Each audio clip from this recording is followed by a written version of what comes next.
रहीम अस्सलाम वालेकुम नादरीन, आप यूट्यूब चैनल देख रहे हैं। मैं इमरान खान हूँ। सबसे पहले इमरान खान साहब का स्टेटमेंट, क्योंकि जो भी मुज़ाकरात का मामला था वो कटाई में पड़ गया। उसका रीज़न इमरान खान साहब ने ख़ुद बताया सहाफ़ियों से बात करते हुए। और इमरान खान साहब ने कहा कि अली अमीन गंडापुर और बैरिस्टर गौहर के ज़रिए मुझे ऑफ़र आई कि एहतजाज मुलतवी कर दें तो सब कुछ ठीक हो जाएगा। इमरान खान ने अडियाला जेल में मीडिया से बातचीत करते हुए कहा कि इस्लामाबाद में 24 नवंबर का एहतजाज मुलतवी करने के लिए उनकी रिहाई की शर्त पूरी नहीं हुई। मैंने खुद समेत अंडर ट्रायल लोगों की रिहाई का मुतालबा किया था। जितने लोग भी अंडर ट्रायल हैं उन सबको रिहा कर दिया जाए ताकि मुज़ाकरात की संजीदगी का मालूम हो सके।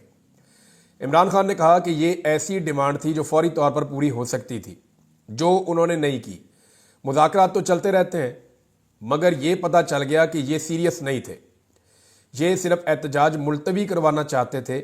हमारे चार्टर ऑफ डिमांड में सब गिरफ्तार लोगों की रिहाई शामिल है। इमरान खान का कहना था कि हाई कोर्ट ने कल मेरी ज़मानत मंजूर की, जिसके बाद हुकूमत के पास सुनहरी मौका था कि मुझे रिहा कर देते। हाई कोर्ट ज़मानत मंजूर करती है और यहाँ पहले से तय हो जाता है कि रिहाई नहीं देनी। वाज़े हो गया कि हुकूमत मुझे मसरूफ़ करके मामले को तूल देना चाह रही थी। यानी वो जो हम पहले बात कर रहे थे कि इमरान खान साहब को धोखा दिया जा सकता है मुज़ाकरात के नाम पर कि टाइम गेन किया जाए, और यही काम गुज़िश्ता 2.5 साल से हम देख रहे हैं पाकिस्तान में किया जा रहा है।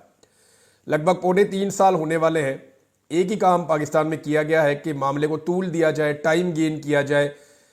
ऐसा लगता है निज़ाम ये सोच रहा है कि थोड़े दिन बाद हालात ठीक हो जाएंगे, थोड़े दिन बाद हालात ठीक हो जाएंगे। बस ठीक होने ही वाले हैं, अभी बस चीज़ें ठीक हो जाएंगी। तो वो थोड़े थोड़े दिन करके 2.25 साल होने वाले, हालात तो ठीक नहीं हुए।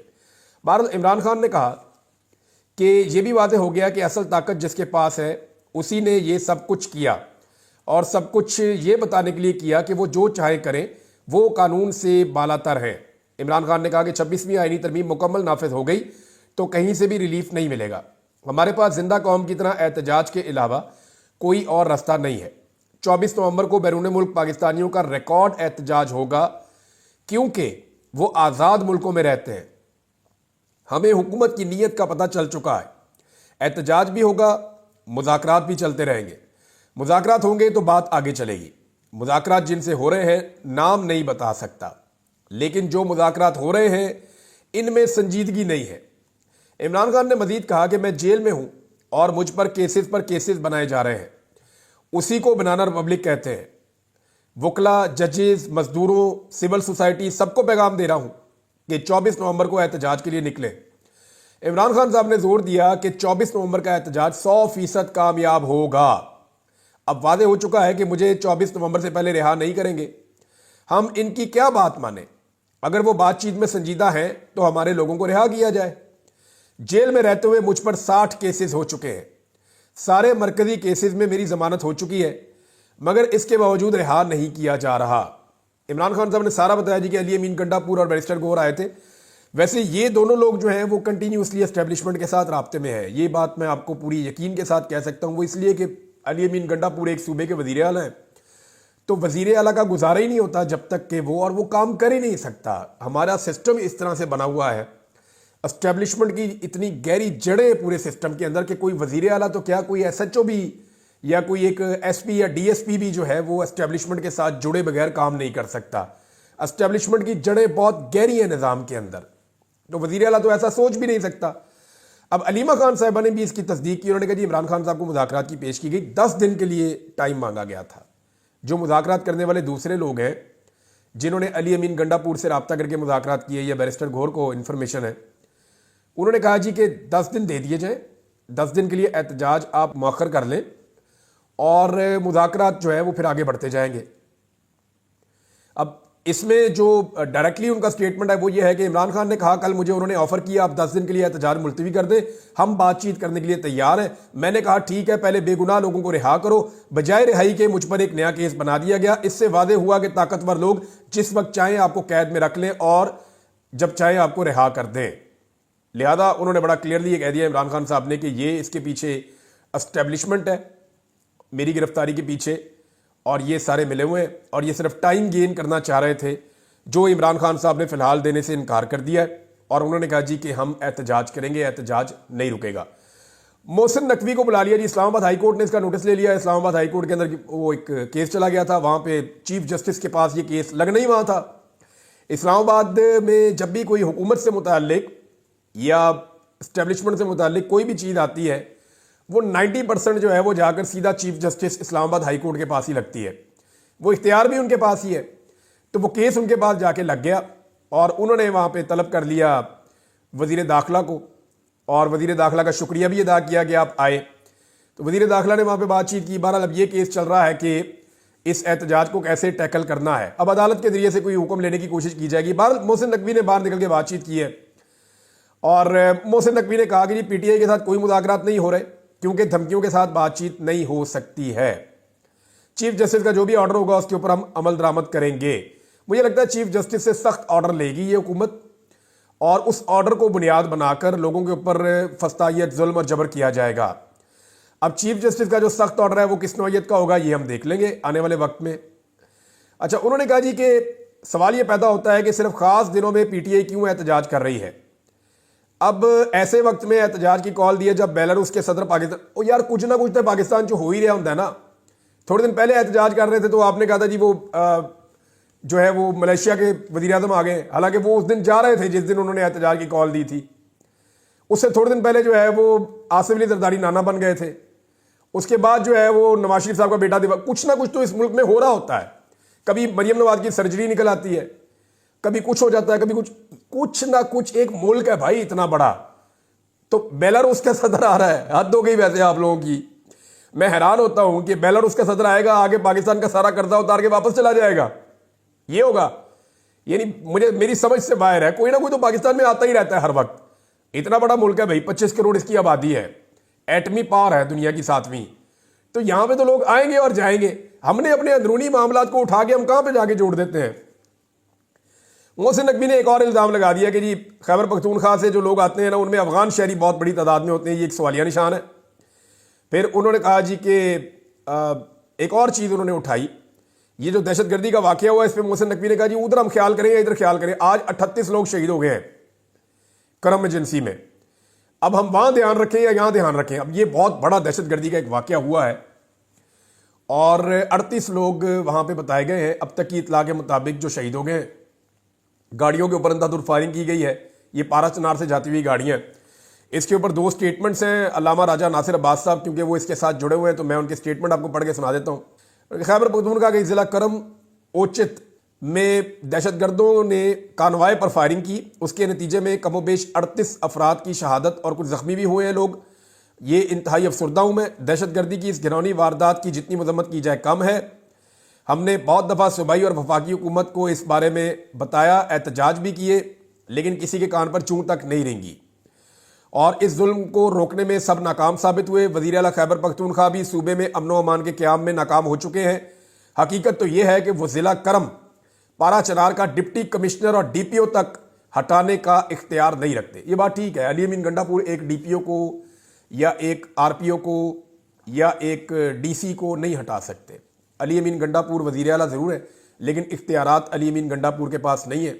इख्तियारात कहीं और है। मरियम नवाज़ के पास भी इख्तियारात नहीं है। लेकिन मरियम नवाज़ की तो समझ आती है ना कि मरियम नवाज़ फॉर्म 47 पे आई हुई है। मरियम नवाज़ की जाली हुकूमत है। अगर मरियम नवाज़ की हुकूमत में DPO और DC कोई और लगाए, या जिनके पास असली फॉर्म 45 है, जिन्होंने उनके बदले में इनको जाली फॉर्म 47 दिए हुए हैं, अगर वो मरियम नवाज़ की हुकूमत के अंदर मुदाखलत करें तो बात समझ आती है कि भाई आप जीते हुए नहीं, आप हारे हुए चुप करके बैठ जाएं। अब अली अमीन गंडापुर कंप्रोमाइज हो जाए या वो अपने सूबे के अंदर अपना ऑफिसर खुद ना लगा सके, तैनात ना कर सके, ट्रांसफर पोस्टिंग ना कर सके, तो इसका मतलब ये है कि ये क्यों कंप्रोमाइज हो रहे हैं। इनको तो अवाम ने हुकूमत बना के दी है, ये तो अवामी हुकूमत है। अली अमीन गंडापुर ना बड़े लंबे अरसे से पर्दा रख रहे हैं। वो ये भी नहीं बताते कि उन्हें अगवा किसने किया, वो ये भी नहीं बताते कि उन्हें दूसरी मरतबा अगवा किसने किया, वो ये भी नहीं बताते कि उनके साथ बातचीत क्या हो रही है, वो ये भी नहीं बताते कि उनके जो वजारत आला है उसमें मुदाखलत का लेवल क्या है। इसका रीज़न मैं जानता हूं, मुझे पता है इसका रीज़न कि अली अमीन गंडापुर ये सारा कुछ क्यों नहीं बताते। और इसका राज खैबर पख्तूनख्वा का जो वज़ीर आला हाउस है पेशावर वाला, उसके अंदर मौजूद है। लेकिन अभी वक्त नहीं है, अभी मामला और तरफ चल रहे हैं, तो मैं आपको बता देता हूँ। बहरहाल उन्होंने कहा जी कि इसके ऊपर अब एहतजाज करेंगे। अल्लामा राजा नासिर अब्बास साहब ने बड़ी ज़ोरदार तरीके से आवाज़ उठाई। उन्होंने कहा ये हुकूमत नाकाम हो गई लोगों को अमन व अमान मुहैया करने में। अब मोहसिन नकवी ने कहा जी हम इधर देखें या उधर देखें। भाई मोहसिन नकवी साहब, आपका जो पोर्टफोलियो है ना वो है वजारत दाखिला। वजारत दाखिला का काम है अमन व अमान का क़याम, अमन में लाना, दहशत गर्दों की कमर तोड़ना, दहशत गर्दों के साथ लड़ाई करना। पहले आप गए बलूचिस्तान, वहाँ जाके मोहसिन नकवी साहब ने कह दिया जनाब के एक SHO की मार है। उसके बाद हमने देखा तब से लेकर अब तक दहशत गर्दी का सिलसिला थम ही नहीं रहा। अभी थोड़े दिन पहले इतनी बड़ी दहशत गर्दी की वारदात हो गई है स्टेशन के ऊपर कोयटा में। लगातार वारदातें होती जा रही हैं दहशत गर्दी की। अब मोहसिन नकवी साहब की तवज्जो होनी चाहिए दहशत गर्दी को रोकने के लिए। अब जिन इलाकों से FC उठा उठा के मंगा रहे हैं इस्लामाबाद में, वहां अगर दहशत गर्दी के वाकयात हो रहे हैं तो कौन रिस्पॉन्सिबल है? मामला यह है कि सियासी एहतजाज जमहूरियत का हुस्न होते हैं, और अगर सियासी एहतजाज हो रहे हैं तो इससे प्रॉब्लम क्या है? लोगों को एहतजाज करने दीजिए। लोगों को मारना, ताकत इकट्ठी करना, यह कोई जरूरी तो नहीं है। इमरान खान के दौर में भी लोग आते थे एहतजाज करने के लिए, वो वेलकम करते थे। लोग आते थे, आके एहतजाज करते थे, बाद बैठ जाते थे, बाद वापस चले जाते थे। तो लॉन्ग मार्च तो 3 दफा है इमरान खान के दौर में। उन्होंने तो एक दफा भी कंटेनर नहीं लगाए, उन्होंने एक दफा भी लोगों को नहीं मारा, बल्कि उन्होंने कहा जी आने दो इनको। लोग आए, लोग आकर बैठे, बैठ के तंग आके वापस चले गए। तो इमरान खान का अपना स्टाइल था। उन्होंने कहा जी जो दहशतगर्द हैं, जो बाकी मामला हैं, वो रियासत का काम है, ये जो पॉलिटिकल मामला हैं ये पॉलिटिक्स है। तो मेरे ख्याल में मोहसिन नकवी साहब का ये सवाल बड़ा बचगाना है, और मुझे समझ नहीं आ रही कि वो कहां से सोच रहे हैं, या उनको कौन फीड कर रहा है, या उनके बेसिक कॉन्सेप्ट ही खराब है कि रियासत का काम या वजारत दाखिला का काम यह है कि शहरियों की जानो माल का तहफ़्फ़ुज़ करना। उनका काम यह नहीं है कि साथ उस IG को खड़ा किया हुआ है जिसके 9 महीनों के अंदर, पिछले 9 महीने में आपको पता है रिकॉर्ड नौइयत की बदअमनी है इस्लामाबाद के अंदर। पिछले 9 महीने के अंदर 8000 से ज्यादा क्राइम के वाकयात हो चुके हैं। तबाही फिर गई है पाकिस्तान के अंदर लॉ एंड ऑर्डर के हवाले से। लॉ एंड ऑर्डर की सिचुएशन में जो इंटरनेशनल खबरें आ रही हैं, आलमी सतह के ऊपर जो सर्वेज हैं, जो डाटा बताता है वो ये बताता है कि पाकिस्तान दुनिया के टॉप 3 ममालिक में है जहां पे बदअमनी है और लॉ एंड ऑर्डर की सिचुएशन खराब है। ये पाकिस्तान को वहां पहुंचा दिया। अब इसकी रिस्पॉन्सिबिलिटी लेने के बजाय मोहसिन नकवी साहब ये कह रहे हैं कि सियासी लोग एहतजाज करने क्यों आ रहे हैं। मेरी समझ से बाहर है कि ये मामला इस तरफ क्यों ले जाते हैं। असल में इमरान खान साहब को जिन लोगों ने पकड़ा है ना, उनके लिए सबसे बड़ा प्रॉब्लम क्या है, इसको समझें आप। क्यों ये इमरान खान साहब को धोखा देकर डिले करना चाहते हैं? अगर किसी को यह लगता है कि ये इमरान खान को छोड़ देंगे तो ये उसकी खामख्याली।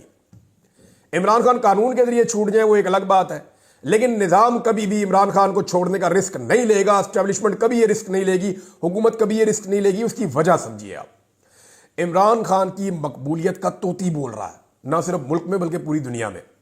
ऐसे वक्त में एक लीडर जब जेल से निकलता है तो उसका इस्तकबाल होता है। इमरान खान का इस्तकबाल इस नौइयत का होगा कि दुनिया ख़ुमैनी का इस्तकबाल भूल जाएगी।